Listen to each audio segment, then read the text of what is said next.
Hoy vamos a hacer como un análisis de los datos, digamos, cómo el comportamiento de la humanidad ha cambiado precisamente por estas últimas revoluciones industriales y tecnológicas.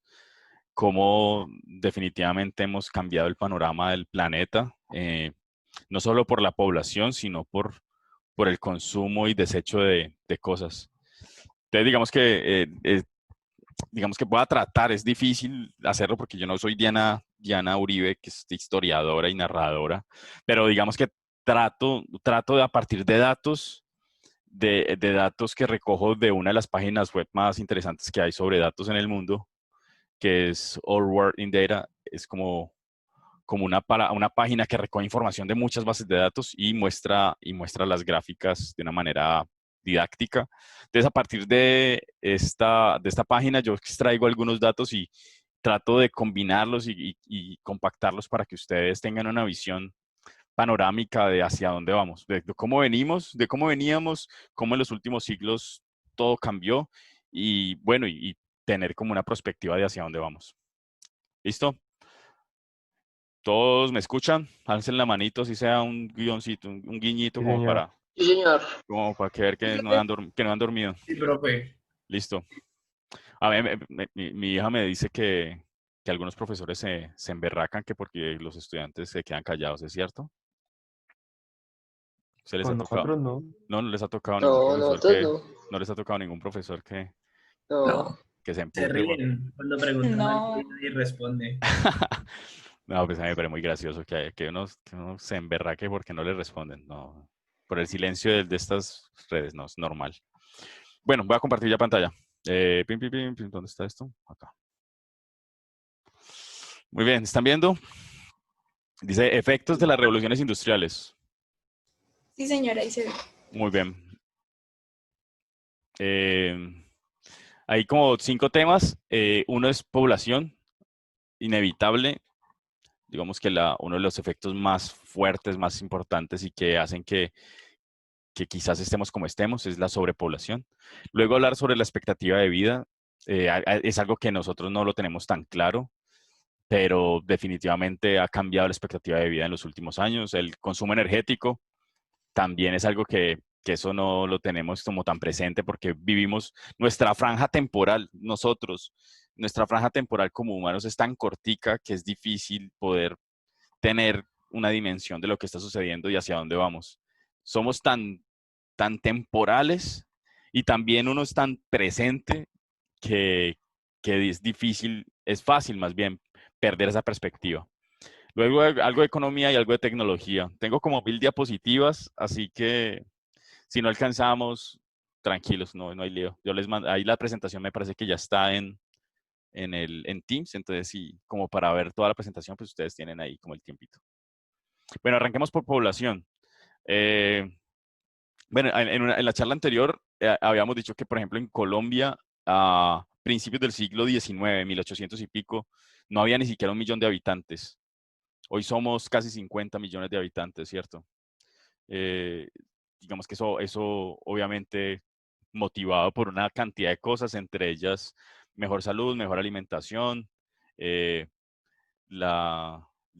digamos, la ocupación de lugares en Colombia y en el mundo que antes está desocupado, entonces eso explota, hay recursos, entonces eso explota la población.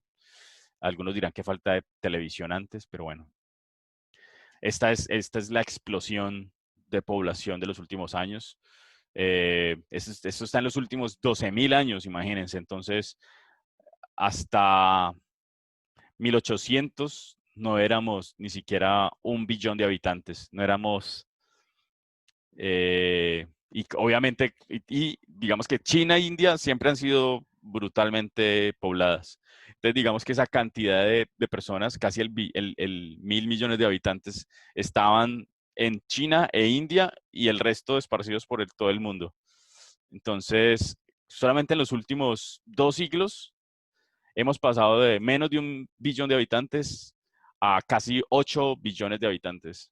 O sea, que se ha multiplicado por 8 veces en 200 años, lo que no ocurría en miles de años atrás. Entonces, en el año cero, cuando Cristo estaba caminando por allá por Jerusalén, haciendo de las suyas. Habían 190 millones de personas en el mundo. 190 millones de personas en el mundo. Es mucho menos de la población, por ejemplo, de Latinoamérica, ¿cierto? 190 millones creo que es más o menos la población de Brasil. En todo el mundo estaba esa población, o sea que era un mundo bien, o más bien poco poblado, ¿no? ¿Por qué ocurre eso? No, pues por las mismas circunstancias que les digo. En el mundo mejoró la alimentación, mejoró la salud y demás. Aquí vemos, por ejemplo, en 1870, a la izquierda arriba, vemos cómo estaba, digamos, distribuida la población del mundo. Y mire lo que les decía. Voy a poner si pongo un puntero. ¿Cómo pongo un puntero? ¿Ustedes ven mi mouse? Sí. Bien, ok, entonces aquí ustedes ven acá, China e India, sí, ok. China e India ya tenían, los dos tenían más de 100 millones de habitantes cada uno, ¿cierto? China más de 250 millones de habitantes, o sea que la mayoría de la población estaban allá en China e India. Y el resto, no, nosotros éramos un planeta casi inhóspito en el resto del planeta. Ya en 1920, hace 100 años, mire, Colombia todavía no tenía ni 10 millones de habitantes, ¿sí? Y Brasil ya tenía una alta densidad, Estados Unidos obtenía una alta población, pero no necesariamente una alta densidad. Ya Estados Unidos con las migraciones ya había un buen número de personas. Rusia y creo que Alemania. Ya en 1970 ya se aumenta la densidad poblacional en el mundo, acá abajo. China, India, obviamente siguen siendo altísimos y hay una explosión de población en Indonesia. Pero ahora en la población ya en la época actual, miren ya aquí a la derecha, ya hay una mayor distribución en Europa, Estados Unidos, México, Brasil en Latinoamérica, y nosotros por lo menos ya estamos en el orden de los 50 millones de habitantes en los distintos países, entre 10 y 50 millones. De todas maneras, eh, ¿qué muestra esto? Que todavía hay capacidad, por lo menos a nivel de territorio, de tener más gente. Sí o qué. En Europa, incluso en Canadá, ustedes han escuchado hablar de que Canadá es muy bajamente poblado y siempre están tratando de llevar gente para allá. En países de Latinoamérica, en África sobre todo, hay lugares que tienen muy poca densidad de personas. Entonces, digamos que por lo menos a nivel de territorio todavía hay capacidad para más. El problema son los recursos, ¿cierto? No creo que tengamos los recursos suficientes en el planeta Tierra para recibir más y más gente y además que toda esa gente tenga las mismas condiciones de vida. Muy bien, este es el crecimiento anual de población en el mundo. La línea morada es esa tasa, ¿sí? Y según esto, hubo un pico en 1968. Ojo, es en 1968, hace nada, hace unos pocos días. Seguramente por esa época nacieron, ¿quiénes? ¿Sus abuelos? No, sus padres, de pronto por ahí, cerquita. Fue la mayor tasa de crecimiento anual en el mundo. Hubo una tasa de 2.1. Hasta ahí llegó el pico y luego empezó a bajar. Y ahorita estamos en alrededor, ¿qué? Del 1%, qué sé yo, en el 1.08%, quizás menos ahorita en el 2020. Eso implica entonces que hay como un incremento de la población y ahorita estamos no en un descenso, pero sí por lo menos en una estabilización de la población, llegando, según esto, un pronóstico, en el 2100 vamos a llegar a 10.9 billones, casi 11 billones de habitantes en el mundo. O sea, esto demuestra entonces que ahora vamos digamos, en un declive y posiblemente una disminución luego del 2100 de población. O sea que a ustedes les va a tocar este rollo, esta reducción. Expectativa de vida. Eso es algo que también nosotros como que no lo tenemos tan claro. Ahorita la expectativa de vida está alrededor de entre 70 y 80 años, pues dependiendo del país. Obviamente las mujeres tienen mayor expectativa de los hombres somos más locos, nos tiramos de barrancos más grandes y estamos siempre ahí como con ganas de pelear y darnos en la jeta. Y en las guerras los hombres son los que están allá ensangrentándose a cada rato. Entonces, digamos que eso hace que la expectativa de vida de los hombres realmente sea más baja, incluso en valores altos, 5 años de diferencia entre hombres y mujeres. Pero miren lo que la expectativa de vida, por ejemplo, en 1800, 1790, era alrededor de los 40 años. Y cada año, a partir de 1850, empezó a incrementarse fuertemente la expectativa de vida al nacer. Ojo, porque es distinta la expectativa de vida al nacer a la expectativa de vida, por ejemplo, si uno tiene 10 años. Aquí ocurrió un bache, creo yo que es la Primera Guerra Mundial. Pero bueno, pero en general la expectativa de vida ha ido incrementándose y se ha ido estabilizando. Ya los últimos años es mucho más estable. Algunos dicen que podemos aumentarla. Hay empresas en el mundo que están trabajando en mejorar la expectativa de vida. Hay empresas relacionadas con Alphabet, que es la sombrilla que cobija a Google. Digamos, las principales cabezas de Google montaron algunas compañías relacionadas con eso, como mejorar y cómo evitar la muerte. Entonces, digamos que, bueno, ahí estaremos nosotros. Esta a la izquierda es también la expectativa de vida en Inglaterra. Como luego de 1800, ustedes ven la línea azul, otra vez el pico de la Primera Guerra Mundial hacia abajo, y luego vuelve y se incrementa y sigue creciendo la expectativa de vida, llegando a 80 años de expectativa de vida al nacer, ¿no? Entonces, eso hace que somos más, vivimos más, tenemos más necesidades porque tenemos más, digamos, más necesidades de consumo, de alimentación, de tecnología. Eso hace que sea una situación difícil de sostener. Expectativa de vida para distintos lugares del mundo. Por acá vemos en verde las Américas, por aquí estará Colombia. Europa es la que tiene mayor expectativa de vida, obviamente por la situación de vida, la mejor calidad de vida que hay en Europa, Oceanía, América, Asia. El mundo es esta línea azulita y aquí está África. Entonces, África sigue siendo digamos, uno de los lugares del mundo con menor expectativa de vida, donde hay menores condiciones de salubridad, de agua potable, de energía.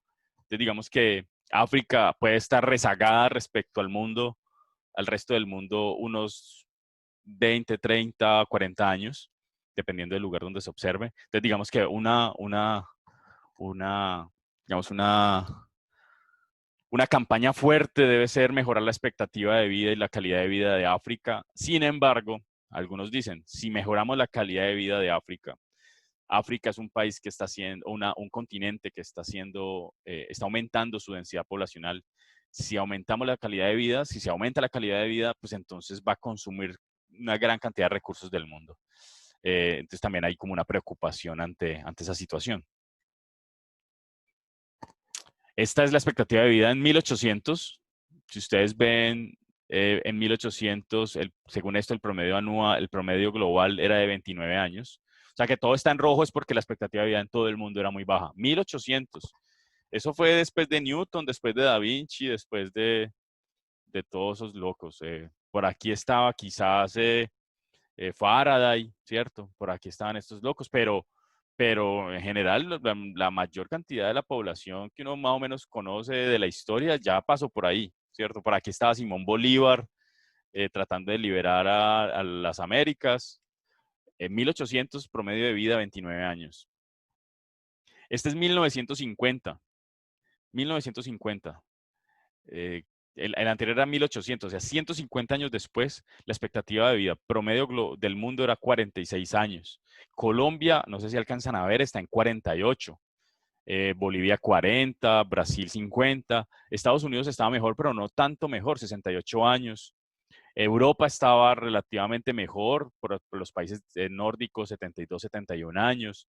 Digamos que los otros países, Francia, España, Alemania, Italia, similares a Estados Unidos. Pero África y Asia estaban similares en unos números todavía del siglo anterior, digamos, de 30 y pico, 40 y pico. Entonces, graves. A Australia, una buena expectativa de vida. Esta era como la distribución entonces de expectativa de vida en el mundo en 1950 y muestra todavía cómo hay una mala distribución de la calidad de vida en el mundo. Este es 2015.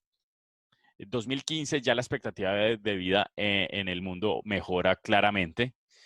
Antes estábamos en rojo, luego naranja y ahorita estamos en verde en 74 años en Colombia, similar al resto de países de Latinoamérica. Bolivia sigue siendo el de menor expectativa de vida. Hay países pequeños como Costa Rica que tienen expectativas de vida de primer mundo. Estados Unidos 79, Canadá 82, Europa más de 80, igual que Australia, Japón, por acá Corea del Sur.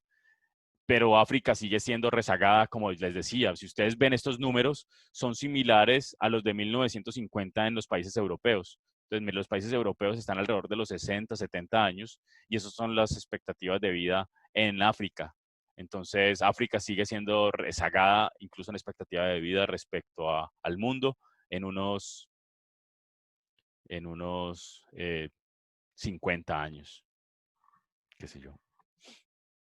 Muy bien. Si alguien tiene algo para comentar, o si no me pongo bravo. Consumo energético. Consumo energético. Vamos a pasar a consumo energético. Esta es las fuentes primarias de energía total del mundo. Si usted, mire, observen por acá primero en 1800. En 1800, la fuente primaria eran los combustibles tradicionales. Lo que hablábamos antes, ¿no? Lo que hablábamos hace unos días. La gente utilizaba leña, la gente utilizaba la fuerza humana, la fuerza animal. Quizás algunos molinos movidos por viento, como los que peleó Don Quijote, y movidos por agua. Pero eran digamos, artefactos relativamente rústicos que se utilizaban para los molinos, para moler granos de trigo, granos de cebada. Surge la primera revolución industrial y empieza a ser muy fuerte el carbón, ¿cierto? Entonces, si ustedes ven, ya empieza a ser el gris muy importante, incluso hoy en día sigue siendo muy importante el carbón. Llega la revolución de los carros, la revolución de los automóviles, que es la segunda revolución industrial, y ahí surge entonces la dependencia del petróleo, que es el azul. Entonces el azul surge como en 1900, se hace importante, y en este momento termina siendo o es quizás la fuente de energía más importante del mundo. Mueve carros, mueve camiones, mueve aviones, mueve mucha electricidad del mundo, es a partir del petróleo. Junto con el petróleo surge el gas natural, y el gas natural también es muy importante. Y por acá arriba tenemos unos valores pues casi que, no, pues muy pequeños respecto al resto, donde están, por ejemplo, las hidroeléctricas. Para nosotros en Colombia es la fuente de energía eléctrica más importante. La energía nuclear es por acá un pedacito chiquito. Y por allá rezagados el viento, la energía solar y otras energías renovables. Las otras energías renovables que son, por ejemplo, el movimiento oceánico, ¿cierto? Que en algunos sitios lo utilizan, la geotermia. También algunos países lo utilizan, por ejemplo, en los países nórdicos, en Islandia, utilizan esa energía térmica. Como ustedes ven entonces acá, pues todavía dependemos de recursos que no son sostenibles, ¿cierto? Que son recursos no renovables. El carbón, el petróleo, el gas natural son recursos que no son sostenibles en el largo plazo. Es decir, que esta curva que en este momento está creciendo, va a haber un momento inevitable, es imposible que no se evite. Esta curva de los grises, del azul y del magenta, de este moradito, esta curva va a bajar, va a caer. O sea que nosotros en este momento, ustedes están viviendo el pico de consumo, o por lo menos el crecimiento más alto de consumo de recursos no renovables. Y esto va a empezar a bajar en los próximos años. Algunos dicen que son 50 años, otros dicen 100, otros dicen 300, pero es inevitable que va a bajar. O sea que si baja, pues toda la industria, toda la tecnología que está soportada en carbón, petróleo o gas, pues ya va a dejar de existir. Va a tener que surgir otro tipo de formas de sustentación de energía para la humanidad. Entonces, si eso se conecta con que somos más, la población se ha aumentado, además somos más viejos, además somos más saludables, tenemos mayor expectativa de vida, tenemos mayor capacidad de consumo, pues entonces va a ser un golpe duro cuando no tengamos carbón, petróleo o gas para poder soportar todo ese tren de vida que cargamos como humanidad. Estas son las energías. Estas son el consumo de energía también en el mundo. Este sería en Inglaterra. En Inglaterra, por acá está entonces abajo energía humana. Para 1800, ustedes ven acá antes en verde oscuro la energía humana, la energía animal, la madera, y el viento y el agua por acá en los molinos que yo les comentaba antes. Y carbón. El carbón es el gris. Luego, por acá apenas hasta 1950, apenas el petróleo viene a ser como un porcentaje importante. El gas natural viene a ser muy importante y electricidad por acá arriba. Entonces ya las otras fuentes renovables como la madera y demás, pues ya dejan de ser importantes y surgen las otras. El similar ocurre en Francia, Alemania, Canadá, ¿cierto? En Francia, miren ustedes que en Francia, en 1800, la fuente de energía más importante era la madera. Había una fuente muy importante que casi el 20% era la fuerza motriz humana y animal, más de 30% entre los dos.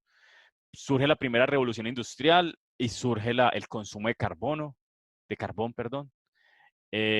Luego, bueno, aparece la Segunda Guerra Mundial, estos picos por acá de la Segunda Guerra Mundial, donde ya no se puede consumir petróleo, sino que vuelve y se consume más fuerza humana, fuerza animal, madera y carbón.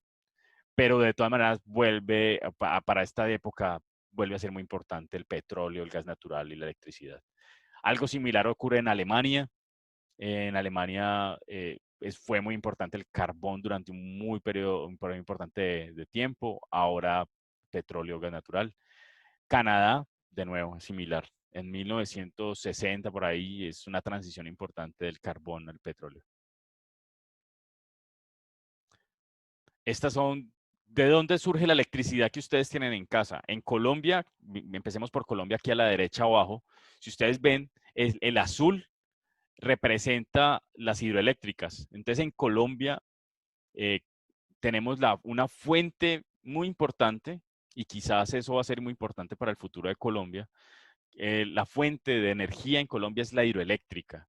La hidroeléctrica se considera una fuente renovable de energía, porque básicamente lo que estamos transformando es la energía del sol que evapora el agua, la lleva a lugares altos y luego cae en forma de río que se acumula en las grandes reservas, en las hidroeléctricas, y luego transformamos esa energía potencial en energía eléctrica.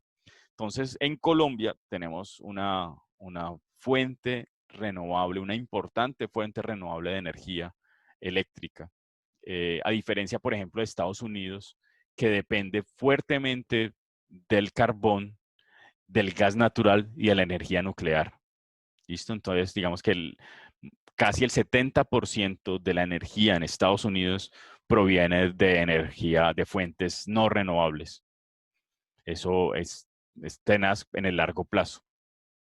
El Reino Unido tiene carbón, gas natural y una energía nuclear también importante. Muy poquito de hidroeléctrica, pero si ustedes ven acá la tendencia en Inglaterra, en el amarillo que está acá arriba en la esquina, me parece muy importante esa tendencia porque está demostrando y tiene una tendencia fuerte a que las otras energías renovables están creciendo. Digamos, la energía eólica, la energía solar está siendo muy, muy importante en Inglaterra y en otros países de Europa, como les había dicho. La energía térmica está siendo muy fuerte, la energía solar en España está siendo muy fuerte, pero Estados Unidos está muy rezagada respecto a otros países. Y nosotros, como les digo, en Colombia, pues estamos viviendo desde hace mucho tiempo de la energía hidroeléctrica por las condiciones topográficas, por la cantidad de agua que tenemos. Me parece que, digamos que la visión de los políticos en Colombia ha sido importante, sin olvidar los efectos nocivos que tienen las hidroeléctricas, ¿cierto? De desplazamiento de personas, de desplazamiento de especies animales y vegetales, de destrucción de fauna y flora en general. Bueno, en fin, en el mundo hay una dependencia importante de energías o de fuentes no renovables, así como vemos aquí a la izquierda. Bueno, entonces digamos que en este panorama, ¿qué tanto invierten los países en energías renovables? Ustedes ven acá que para el 2015, en porcentaje del Producto Interno Bruto de los países, Chile y Sudáfrica son los países que más invirtieron en energías renovables. El 1.4% cada uno de ellos. De resto, por debajo del 1%. Los países más grandes, los países más importantes, China, por ejemplo, el 0.9, Japón y Reino Unido el 0.8, India 0.5, Brasil 0.4, Alemania 0.3, igual que México, Estados Unidos 0.2. Entonces, estamos viviendo un crecimiento de consumo de no renovables y la inversión estatal o la inversión en investigación, en energías renovables todavía sigue siendo precaria. Entonces, creo yo que el mundo está todavía convencida de las no renovables. Seguimos viviendo digamos, de que todavía no se nos acaba. Entonces, como todavía no se nos acaba, pues sigamos consumiendo. Eh, pero digamos que esto es dramático, me parece dramático esto. Es más, por acá en tecnologías, distintas tecnologías de cómo se ha invertido en energías renovables, vemos que en los últimos años se ha estabilizado alrededor de los 250 billones de dólares por año, siendo obviamente la energía solar la más importante, seguida de la energía eólica, del viento. Y pequeños inversiones en biomasa, en biocombustibles líquidos, ¿cierto? En hidroeléctricas pequeñas, en ingeniería, en energía geotérmica o marina. Entonces, a mí me parece a mí que a nivel mundial no se hace el suficiente esfuerzo, suficiente investigación en energías renovables. Me parece que deberíamos ser mucho más. Uno de los puntos por los cuales finalmente como que no termina de cuajar es que el costo de, de la energía que proviene de combustibles fósiles sigue siendo bajo respecto a los otros. Es además relativamente fácil de extraer y muy costoso y muy barato respecto a las otras. Mientras que, por ejemplo, la energía solar, utilizando fotovoltaicos, que estaría la amarilla que está acá, la amarilla en la mitad, sigue siendo todavía muy costoso, tanto para producirlo como para generar energía. Esta escala que tenemos acá es en dólares por cada megavatio hora. Dice, ustedes van a ver más adelante que si ustedes cogen los vatios, que es una unidad de potencia, y la multiplican por una unidad de tiempo, les da energía. El mega quiere decir millones, entonces millones de vatios hora de energía. Bien, esto cuesta alrededor de un megavatio hora de energía cuesta alrededor de $100 digamos, el combustible fósil. Es decir, pueden pensar como que un barril de petróleo, en un barril de petróleo puede haber un megavatio hora de energía. ¿Listo? Y eso es lo que cuesta entonces un megavatio de energía, más o menos lo que cuesta un barril de petróleo. Si hacemos que las energías renovables no lleguen a esos valores, difícilmente van a combatir o a reducir el consumo de recursos no renovables. A mí me parece que hay una tendencia muy interesante de la energía geotérmica en el mundo, sobre todo en los países nórdicos, como les había dicho. Y ustedes ven acá que la energía geotérmica entonces tiene valores inferiores que los combustibles fósiles. Es el naranja que está acá. Entonces, en esos países hay una transición muy importante hacia esas energías. Hacia allá deberíamos estar, como en estos valores por acá de alrededor de $50 el megavatio hora. Igual en biomasa, posiblemente, por ejemplo, los combustibles que están generándose en los ingenios a partir del etanol, a partir de la caña que se genera bioetanol, es importante, pero la cantidad que tenemos de capacidad de generación de bioetanol todavía no es suficiente. Potencia hidroeléctrica, si ustedes ven, los valores medios están del orden de los 50 y por eso en Colombia la potencia hídrica en las hidroeléctricas es importante. No es así, por ejemplo, la solar térmica todavía está muy costosa. La energía eólica que están acá en estos dos, me parece que todavía no alcanza los valores que deberían ser. Muy bien. ¿Hasta acá alguna pregunta? ¿Alguna reflexión? ¿Algún comentario? Profe, pero en cuanto a valores de energía, Estados Unidos, pues por Tesla tiende a subir muchísimo, ¿no?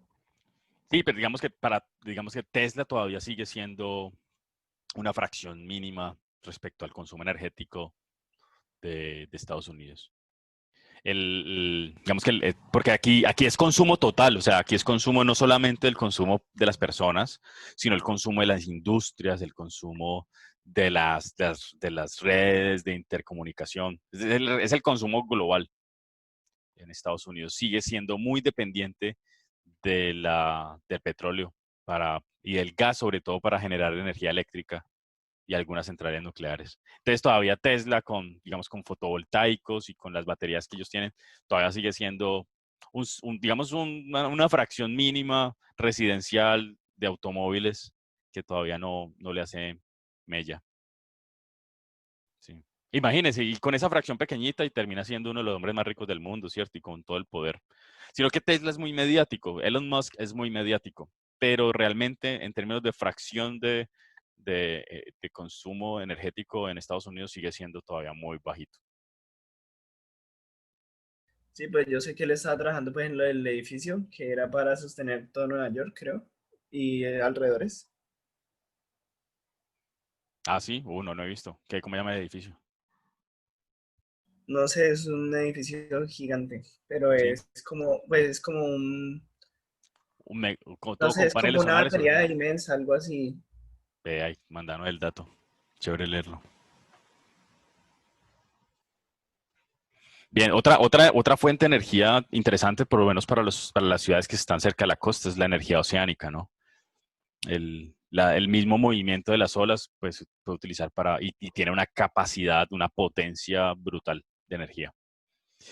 Bueno, o cuando lleguemos a una fuente de fusión, la vaina es que la energía por fusión, pues todavía falta para poder concretarse. Entonces, pero cuando se concrete la energía de fusión, es decir, coger átomos de helio, átomos de hidrógeno y compactarlos y hacerlos suficientemente densos, similar a la densidad y digamos, la presión que hay en las superficies profundas del Sol, y transformar entonces este hidrógeno en helio. Cuando podamos hacer esa fusión en frío, pues yo creo que vamos a tener una fuente inagotable, ahí sí que inagotable de energía, pues porque lo que más hay en el universo es hidrógeno. Entonces no necesitamos sino quizás agua, electrólisis de pronto para generar hidrógeno libre y luego hacer fusión. Y si tenemos unas cuantas plantas regadas en el mundo de fusión de hidrógeno, pues ya, listo, ahí sí reídos. Ahí sí que la curva, el petróleo pasa a ser cosas del pasado, el carbón ya paila, ya nos podremos dedicar a otras cosas, a otros menesteres.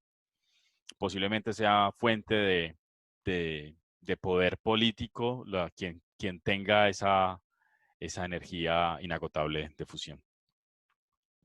Muy bien, pero por ahora todavía no existe. No está en el panorama. Muy bien, ustedes tienen entre 16, 20 y pico, bueno, y por ahí unos layers de 30 y pico.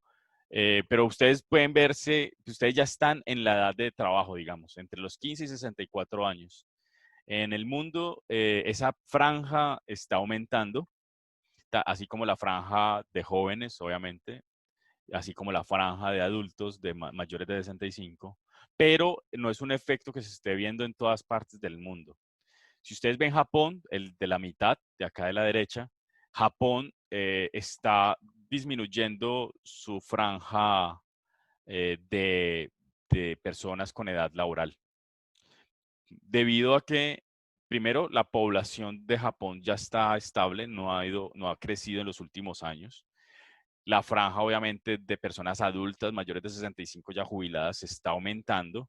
Entonces, ¿de dónde surge esa población? Pues, obviamente, de los que estaban trabajando antes. Entonces, la población juvenil está disminuyendo, la población de ancianos está aumentando, y entonces las personas que pueden trabajar están disminuyendo. Esa es una situación crítica en Japón. Eh, yo creo que están haciendo campañas para poder llevar gente capacitada a Japón.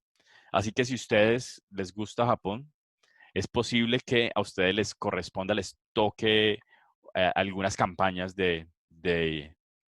digamos, de migración importante a Japón. Nosotros tenemos un convenio con una universidad que es AISU y también la Universidad Sofía. Eh, Posiblemente ustedes puedan hacer uso de esas becas si quieren en algún momento para vivir en Japón, y me parece una situación atractiva.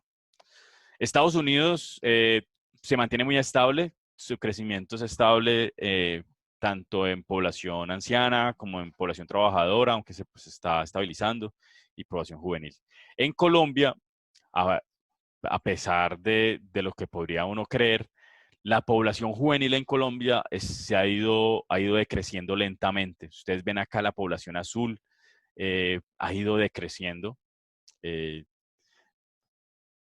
digamos que ha ido aumentando también la población anciana un poco, y la población trabajadora entonces se ha ido aumentando. Yo creo que debe ser, digamos, motivo de preocupación para el gobierno, creo yo, tener una base joven decreciente. No es como lo más recomendable en un país.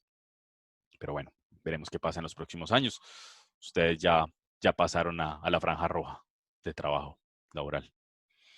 Bueno, esto es como una tendencia. Obviamente, ya habíamos hablado también de esto. Digamos que desde 1800 el incremento de la industrialización hizo que la gente que trabajaba en el campo empezara a disminuir. En Japón, por ejemplo, había muchas personas trabajando en el campo, y esta tendencia después de la Segunda Guerra Mundial tendió a hacer disminuir entonces a población, a hacer que las personas vivieran en las grandes ciudades, y eso ha ocurrido en todo el mundo. Si ustedes ven Estados Unidos es esta línea café, Francia la línea roja, Corea del Sur es la línea verde, España por acá, Bélgica y demás. Entonces digamos que esto hace que la población rural haya disminuido fuertemente en los últimos años. Entonces tenemos un doble fenómeno importante acá. Estamos incrementando muchísimo la población, estamos incrementando mucho la expectativa de vida, estamos disminuyendo la población rural y estamos incrementando la urbana. Entonces estamos generando megaciudades, ciudades muy grandes, muy densas, altamente pobladas, con un fraccionamiento y una inequidad alarmante. Entonces tenemos ciudades como Cali, como Cartagena en Colombia, o ciudades, no sé, como Nueva Delhi en India, que son ciudades mega, Ciudad de México, ¿cierto? Detroit, no sé, ciudades que son muy grandes, pero que hay una inequidad alarmante. Sao Paulo, Río de Janeiro, son ciudades que tienen esas favelas, esos barrios repobres. Entonces, digamos que es alarmante, y a ustedes les va a tocar entonces, y lo estamos viviendo en estas congestiones, en estas situaciones sociales alarmantes, ¿cierto? Entonces tenemos una población en esos barrios la población juvenil es alta, ¿cierto? Que ante cualquier situación se arma el mierdero, ¿cierto? Entonces, ustedes les va a tocar entonces una situación compleja en ciudades altamente pobladas, de alta densidad, como Tokio, por ejemplo, pero con una tensión social muy fuerte, ¿cierto? Digamos, hay unas necesidades de consumir tecnología, de consumir recursos, de alimentarse mejor, de hacer deporte, una expectativa de vida altísima, de querer viajar por el mundo, de tener un buen transporte, de tener el mejor carro, de tener computadores, de tener tales, celulares, bla, bla, bla. Y esa expectativa posiblemente no sea satisfecha porque no hay oportunidades laborales para todos. Entonces esa genera una inequidad y esa inequidad genera una tensión y esa tensión se vive al interior de esas ciudades altamente pobladas. Eso lo estamos viviendo en los países en desarrollo, lo estamos viendo en las ciudades grandes, en los países en desarrollo. Bogotá es un ejemplo claro de lo que sucede, de lo que puede llegar a suceder. Entonces, si se junta eso con gobiernos autoritarios, gobiernos de derecha, digamos, que ponen su principal fuerza en la autoridad, pues entonces pueden haber movimientos y pueden haber revoluciones y rebeldías frente a esa autoridad, producto de la inequidad. ¿Listo? Entonces eso lo estamos viendo en Colombia, lo hemos visto durante varios años con las guerrillas, y si a eso se le suma narcotráfico, si a eso se le suma corrupción, si a eso se le suma explotación de infantes, pues entonces eso tenemos una situación bien, bien complicada en los países en desarrollo y en las ciudades sobre todo grandes por venir. Muy bien, acá vemos en el eje de abajo, en el eje X, digamos, el Producto Interno por persona. Y acá a la izquierda tenemos cuánto agrega, qué porcentaje agrega a la economía de ese país la agricultura. ¿Listo? Entonces, lo que ustedes ven acá es una foto del mundo de cuál puede ser, en dónde están los países de mayor riqueza, de mayor Producto Interno per cápita y a qué se dedican.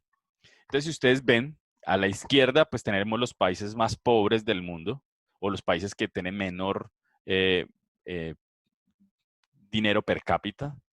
Y si ustedes ven, entonces son países en general africanos, que son los azulitos, y dedicados mayoritariamente a la agricultura. En opuesto completo tenemos a los países más ricos, Hong Kong, Qatar, Estados Unidos, Japón, ¿cierto? Nueva Zelanda, Polonia, en fin, todos un buen grupo de europeos, algunos asiáticos, Norteamérica, y tienen un porcentaje muy bajo de aporte del sector agrícola a la riqueza de ese país. Y en la mitad estamos los latinoamericanos y unos asiáticos. Entonces ustedes ven ahí en la mitad está Perú, está Brasil, serían los verdecitos que están por ahí, estará Colombia, justo alrededor de la mitad. Entonces, digamos, nosotros tenemos una importante, una importante franja de la economía relacionada con agricultura, y eso hace que haya como esa diferenciación con los otros países que están orientados a otro tipo de economía. Una economía industrializada o una economía basada en servicios, una economía, lo que sea. Entonces, digamos, esta es una muestra entonces de dónde puede estar uno ubicado.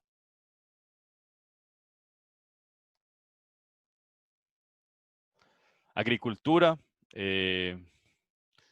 ¿Cuánta área se usa de agricultura en el mundo? Obviamente por la explotación agrícola y la necesidad de comer, pues se ha explotado muchísimo en el mundo.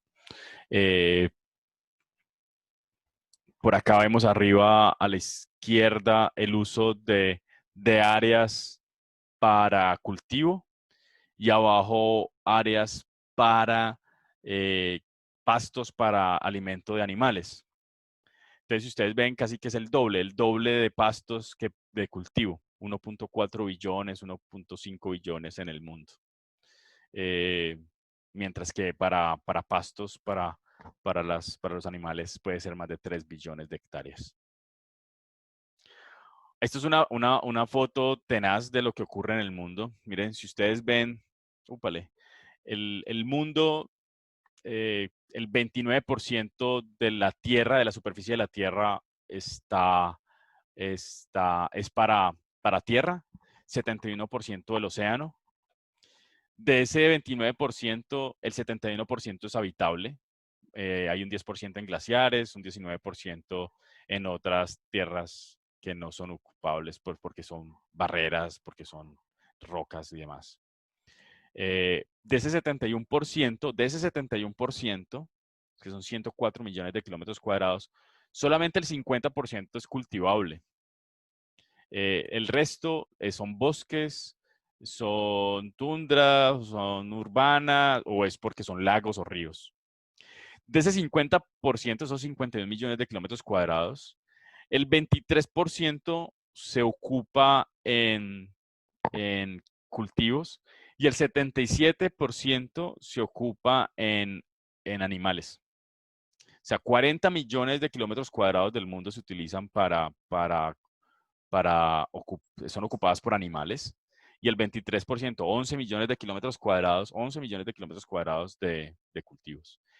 Muy bien, pero el 77%, esos 40 millones de kilómetros cuadrados, lo más paradójico es que solamente dan el 17% del contenido calórico de la alimentación del mundo, mientras que esos 11 millones dan el 83%. En términos de proteína, ahí sí mejora un poco, y ese 77% de animal da el 33% de la proteína que requerimos, mientras que los cultivos dan el 67%. Muy bien, ¿qué quiere decir esto?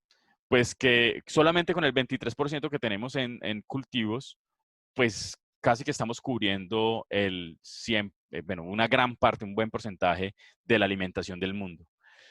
O sea, si nosotros como humanidad decidiéramos disminuir a un 50% de ocupación de lo que están ocupando los animales en este momento y lo dedicáramos a cultivos agrícolas sostenibles, podríamos darle alimentación a todo el mundo sin dejar a nadie con hambre.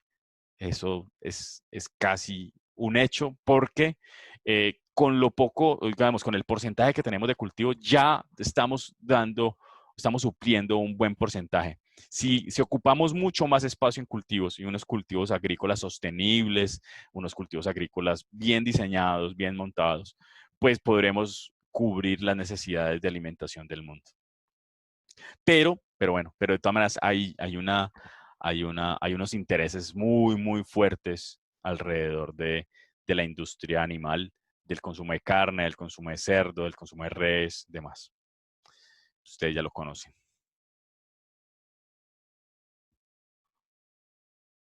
Muy bien. Algo interesante es que el número de horas trabajadas por las personas ha disminuido también. Antes, en 1870, vemos que el promedio alrededor del mundo estaba en los 60 horas laboradas a la semana. Y ahora, pues como la mayoría de los países del mundo, está alrededor de las 40 horas a la semana. Es decir, que más o menos uno trabajar 8 horas al día es lo natural, mientras que hace unos años lo natural era trabajar más de 12 horas al día, incluso 14 horas al día. O trabajar sábados y domingos, ¿cierto? También la jornada libre los sábados y domingos ha sido una lucha de muchos años. No toda la vida ha sido así, no toda la vida ha sido tener días festivos y días libres. En el mundo eso ha sido luchado, ha sido peleado por los trabajadores. Así que bueno, digamos que eso ha ido ganando terreno. Hay países que incluso ya han disminuido las horas laboradas en la semana. ¿Cuánto dedicamos los hombres y las mujeres al trabajo en las casas, por ejemplo? Entonces, a principios del siglo pasado, a 1900, pues las mujeres dedicaban, la línea verde son las mujeres, más de 40 horas a la semana a la casa, a las labores de la casa. Los hombres, no, pues casi nada, menos de 5 horas a la semana dedicadas a la casa. O sea, me imagino que hace una época los hombres solamente lavaban la loza un poquitico cada día y ya, no hacían más. Ahora esto se ha ido disminuyendo la brecha, ha ido disminuyendo también la cantidad de horas laboradas. Los hombres ya estamos cerca a los 20, las mujeres menos de 30 horas dedicadas a las labores de la casa, que está relacionada pues con comprar cosas, ¿cierto? Con cuidar a los niños, con limpiar, con cuidar la casa, con lavar todo. Muy bien. Entonces, digamos que eso también es una tendencia y posiblemente lleguemos a que trabajemos casi que igual. ¿Por qué se ha ido disminuyendo también el número de horas trabajadas en la casa? La cantidad de artefactos que tenemos en la casa pues ha sido brutal. El refrigerador, por ejemplo, pues uno no se imagina la vida sin una nevera, ¿cierto? No, yo no sé, usted no sé si se imagina la vida sin una nevera, pero eso no toda la vida. Apenas en 1920 y pico, casi en los 1930, empezó a incrementarse el uso del refrigerador y solamente como hasta 1960, 1970 ya el porcentaje de uso de refrigerador era alto, ¿sí? Todavía conozco gente que vive en zonas rurales que no tienen refrigeradores y pues viven como hace 100 años. El uso por ejemplo, el uso de la aspiradora también es una maravilla. Por acá tenemos la lavadora. Esta es la lavadora, digamos que hace parte también de lo cotidiano que nosotros tenemos en casa. Bueno, y por acá hay otros, el congelador, la secadora, la lavadora de platos, el agua caliente y el microondas. Creo yo que el microondas también ha sido importante en los últimos años. Bueno, eso hace entonces que antes se dedicaran como 58 horas, 1958 horas a las labores de la casa, mientras que ahora alrededor de 15 horas y 24 minutos semanalmente. Entonces, digamos que la tecnología ha hecho que ya las labores de la casa no sean tan demandantes, y dediquemos mucho menos tiempo a eso. Por lo tanto, tenemos más tiempo para ver Netflix, para ver YouTube, para estudiar, para otras cosas. Esto también es una tendencia, ¿no? Ustedes también deben ver, bueno, hacia dónde podría ir el mundo si las labores de la casa disminuyen, si las labores del agro disminuyen, el agro disminuye. Entonces, ¿en qué ocupamos nuestro tiempo? Podrían utilizarlo para los textos que ustedes están haciendo. Bueno, esto es algo que ya habíamos visto. ¿Dónde viven las personas? Si viven en las zonas rurales o en las urbanas. En 1950, lo azul es lo rural y mayoritariamente rural. Lo rojo es mayoritariamente urbano. En 1950 los únicos países eran los del Cono Sur, Chile, Argentina, Uruguay. Eran los países que tenían fuerte, o Paraguay, fuerte ocupación. 1970 ya casi todo era urbano, era mayoritariamente urbano. Sigue siendo África mayoritariamente rural. En los 2000 ya casi toda Latinoamérica es mayoritariamente urbana. Europa ya es casi que totalmente, mayoritariamente urbana. Países todavía de África y algunas de Asia rural. Y ya vemos el panorama del 2020. ¿Listo? Al 2020 vemos como apenas hay unos parches todavía que son mayoritariamente rurales. Seguramente relacionados con los países con mayores dificultades económicas y de expectativa de vida también. Bueno, esto es urbanización. Voy a pasar acá rapidito para ir cerrando. Aquí vemos cómo ha ido decreciendo la ruralidad versus lo urbano. Y acá vemos, por ejemplo, algo paradójico en el mundo, y es cuántas horas trabajan al año versus cuánto se gana. Y si ustedes ven esta línea, digamos, esta tendencia, ustedes ven por acá los países de Europa donde está Alemania ganando, le gana a todos, digamos, en términos de los países donde menos trabaja la gente. Digamos, la menor cantidad de horas trabajadas en promedio por persona al año. Y están en los sectores donde más Producto Interno per cápita hay, o sea, por persona. De los países más ricos del mundo, hay una gran cantidad de países europeos, Estados Unidos por acá, ¿sí? Norteamérica, son los países que menos trabajan al año. Es decir, no hay hay una correlación inversa entre trabajar mucho y ganar mucho, y lo que se gana. Entonces, entre más se trabaje, no quiere decir que más se gane a nivel global de un país. Es más, es todo lo contrario. Camboya, Bangladesh, unos países por acá asiáticos, eh, ganan poco y trabajan muchísimo. ¿Ok? ¿Por qué? No es que sean más vagos, ¿sí? No es que sean más vagos los alemanes o los daneses o los franceses o los noruegos, ¿cierto?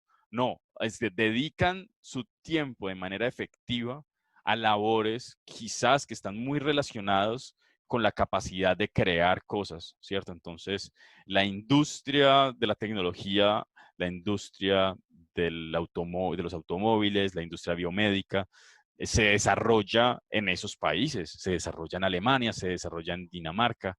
Por eso entonces, digamos que son trabajos de altísimo valor agregado. Y como son trabajos de altísimo valor agregado, pues entonces no tienen que trabajar tanto, ¿cierto? Pero generan una gran riqueza. Hacia allá deberían irse los países como Colombia, ¿cierto? ¿Cómo hacemos transformación en la población, en ustedes, para generar trabajos de mayor valor agregado, ¿cierto? Mayor capacidad intelectual en el desarrollo de servicios, nuevos productos y demás cosas. Y se ve entonces en la estadística. Por acá estamos Colombia, por acá está Colombia alrededor de los $10,000 dólares, $10,000 por persona al año, con unas 1.800 horas trabajadas al año. Estamos justo como en la mitad de esta curva, de esta línea, junto con Brasil, por acá Argentina y demás. Bueno, ¿y en qué trabajan estos países? Entonces, lo que les decía ahora, muchos de esos países, bueno, digamos, por acá Japón, Francia, Estados Unidos y Holanda, no dedican su esfuerzo al agro, a la agricultura. Quizás es lo más poco. A la manufactura también poco. La mayor cantidad de empleos está relacionado con los servicios. Si ustedes ven acá, entonces Estados Unidos, su gran riqueza, digamos, el sector económico más importante es ese sector habano, y ese sector habanito, ese sector como amarillo, son los servicios. Servicios como Internet, servicios como Google, servicios como Amazon, servicios como que digamos que son las empresas que están moviendo ahora el mundo, los servicios financieros, ¿cierto? En fin, los servicios logísticos como Amazon, que lo que hace es acumular productos para luego repartirlos por todo el mundo. Entonces, son los servicios lo que está marcando en este momento las economías más grandes. Bueno, esto es una historia sobre cómo se ha movido, la gran industria.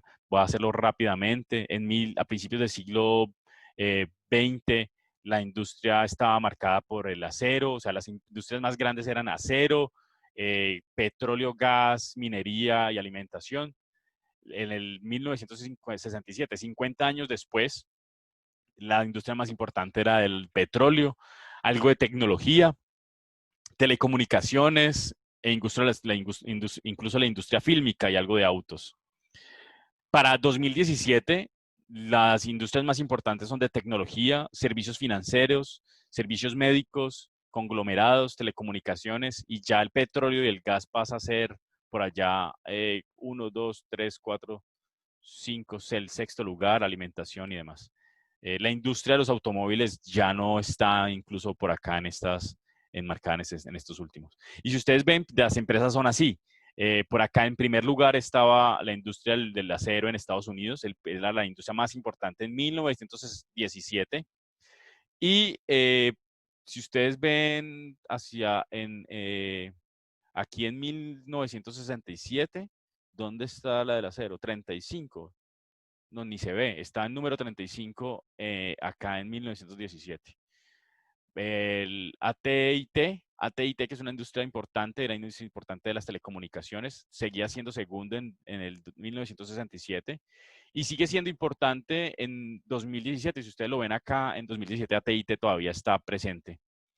El Standard Oil, que es la industria del petróleo, pasa a estar por acá abajo en la industria en el 2067. Digamos, si ustedes ven entonces, va a haber digamos, unas fluctuaciones muy importantes entre cuál es la industria más importante en un momento, 50 años después pasa a estar en otro lugar y 50 años después también. Entonces, ¿qué pasará? ¿Qué sucederá en los próximos 50 años? Entonces, ¿será que en 50 años Google va a seguir siendo importante? Apple, ustedes ven aquí las compañías más importantes de 2017, es en la primera Apple, la segunda Alphabet, que es la cobija, la sombrilla que recoge a Google y otros más, Microsoft, Amazon, Berkshire Hathaway, que es una industria financiera, Facebook, Johnson Johnson, ExxonMobil, JP Morgan, Wells Fargo, bancos, Walmart, Retail y demás. Bueno, adopción de tecnología. Bueno, algo ya hemos hablado sobre los electrodomésticos, no voy a meterme acá.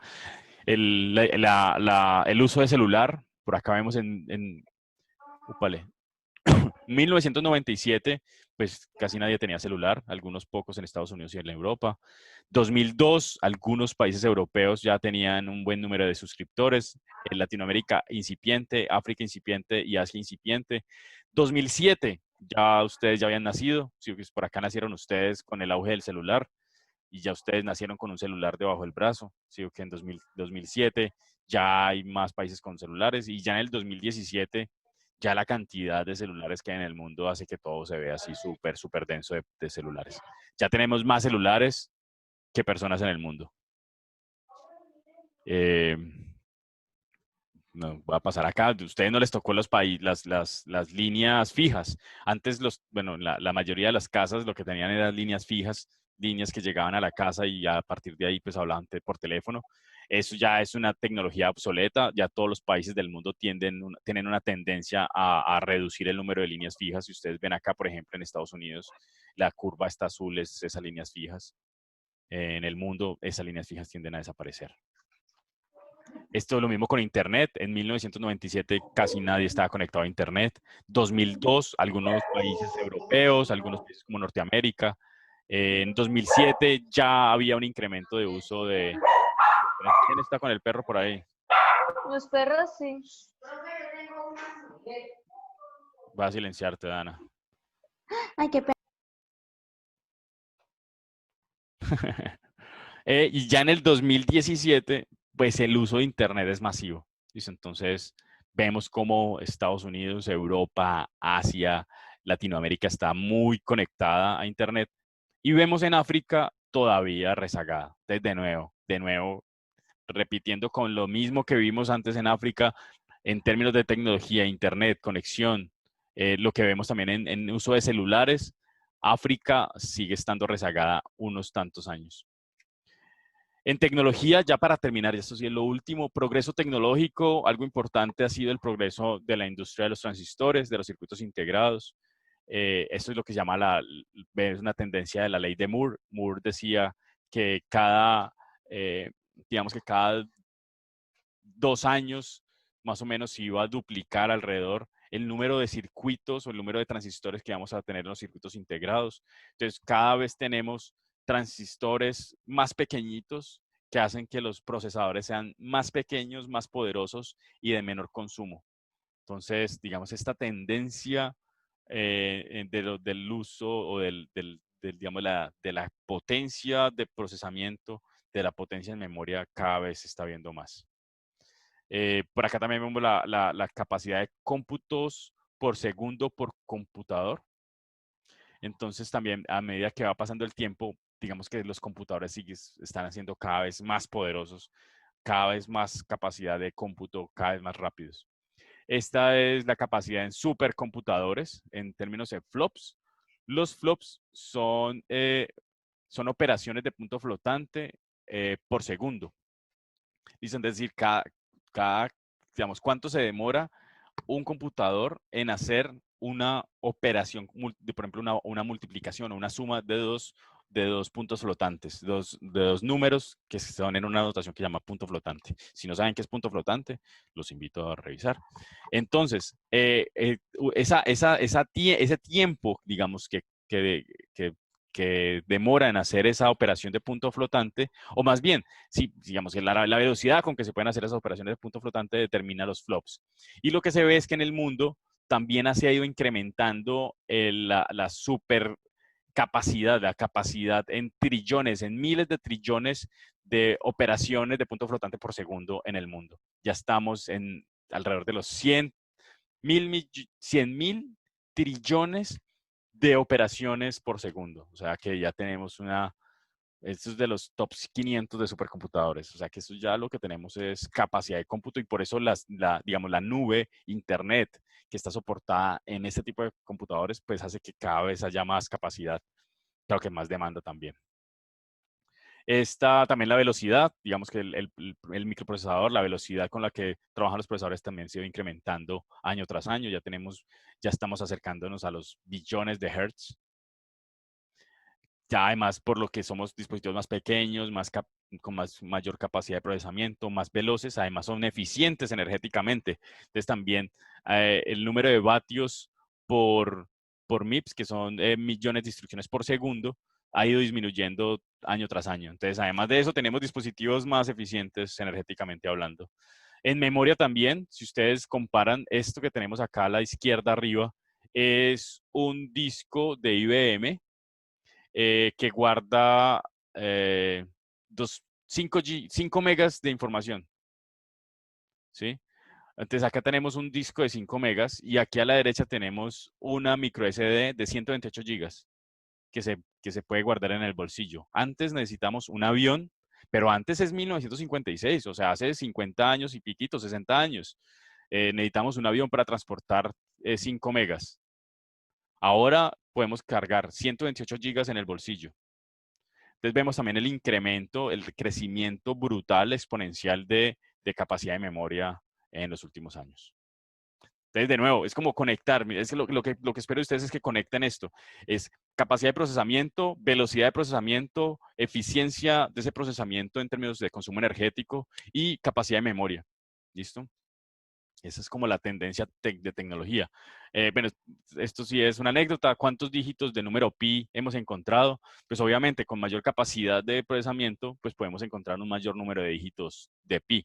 En este caso, ya no sé ni cómo medir este número. Estos son acá miles, millones, miles de millones, billones. 31 billones de dígitos para el 2019 de número pi.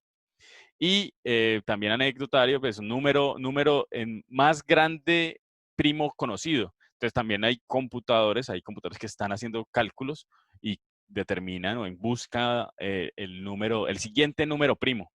Entonces ya estamos en el más de 10 a la 7 número primo y eso ha sido también capacidad de cómputo. Eso es de capacidad de cómputo, no es que las personas estén ahí dándole el lápiz, no, es computadores que están buscando esos números primos.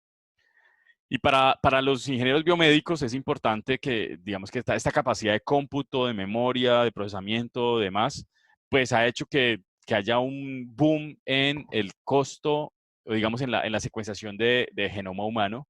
Ha hecho que el costo para secuenciar un par haya ido disminuyendo. Entonces aquí lo que se tiene es cuántos pares secuenciados se pueden medir o se pueden determinar con un solo dólar. ¿Listo? Entonces, ¿cuántos pares se pueden secuenciar con un solo dólar? Al 2005, 0. Y esto es uno de lo más brutal, porque esto es 2005. 2006, 0. 2007, 0. 2008, 0. Ya el 2009 ya se podían secuenciar algunos miles, en el 2010 algunos millones, y ya ahora estamos por encima de los 30, 50, 100 millones de de pares secuenciados a $1, al costo de $1. Así que eso es otra tendencia tecnológica muy importante. No, ya voy a terminar ahí. Medio ambiente, ustedes ya conocen, cambio climático, CO2, gasto de, digamos, plástico botado, desechado, millones de toneladas botadas al océano.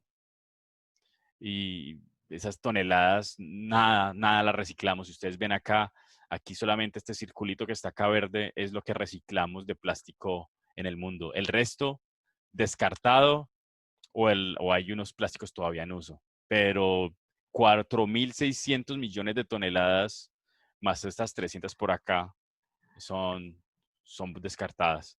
Solamente 100 millones de toneladas de plástico se reciclan.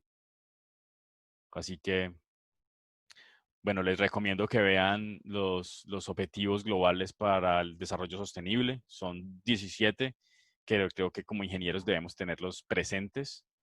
Y hay otros que son los retos para la ingeniería del futuro. Bueno, aquí tenemos no pobreza, cero hambre, salud y bienestar, educación, equidad de género, limpieza, agua potable, energías limpias, crecimiento económico, infraestructura, industria y demás, reducir en desigualdades, ciudades sostenibles, consumo responsable, acción clima, agua, vida, paz y justicia y instituciones y, digamos, eh, digamos, compañerismo, apoyo entre países por estos objetivos.